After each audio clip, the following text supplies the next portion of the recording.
കേരളത്തിൽ തിരഞ്ഞെടുപ്പ് പ്രക്രിയകളിൽ പ്ലാസ്റ്റിക് പൂർണ്ണമായും ഒഴിവാക്കി ശാസ്ത്രീയ മാലിന്യ സംസ്കരണം ഉറപ്പാക്കാൻ തിരഞ്ഞെടുപ്പ് കമ്മീഷനും ശുചിത്വ മിഷനും നടത്തിയ ക്യാമ്പയിൻ ഗ്രീൻ ബട്ടൺ 2026 UK പാർലമെന്റിൽ വെച്ച് women empowerment award for art and culture പുരസ്കാരം നേടിയ ഇന്ത്യൻ നടി ഋതുപർണ സെൻഗുപ്ത, ചൈനയിലെ ഇന്ത്യൻ അംബാസിഡറായി നിയമിതനായത് വിക്രം കെ ദൊരൈസ്വാമി.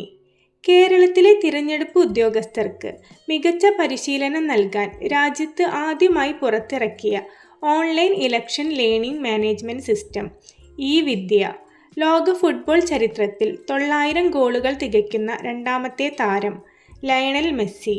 പശ്ചിമേഷ്യൻ പ്രതിസന്ധിയുടെ പശ്ചാത്തലത്തിൽ ചരക്കു നീക്കത്തിൽ തടസ്സങ്ങൾ നേരിടുന്ന വ്യാപാരികളെ സഹായിക്കാൻ കേന്ദ്ര വാണിജ്യ മന്ത്രാലയം പ്രഖ്യാപിച്ച പുതിയ പദ്ധതി റിലീഫ്.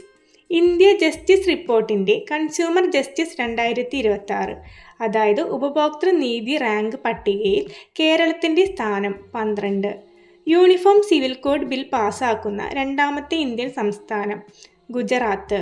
ഹോർമൂസ് കടലിടുക്കിലൂടെ സഞ്ചരിക്കുന്ന ഇന്ത്യൻ ഇന്ധന കപ്പലുകളുടെ സുരക്ഷ ഉറപ്പാക്കാൻ നാവികസേന നടപ്പാക്കുന്ന ദൗത്യത്തിൻ്റെ പേര് ഓപ്പറേഷൻ ഊർജ്ജ സുരക്ഷ. 2025 പുതിയ ആദായ നികുതി നിയമത്തെക്കുറിച്ച് പൗരർക്കിടയിൽ അവബോധം സൃഷ്ടിക്കാൻ കേന്ദ്ര ധനകാര്യ മന്ത്രാലയം ആരംഭിച്ച രാജ്യവ്യാപക ക്യാമ്പയിൻ പ്രാരംഭ്.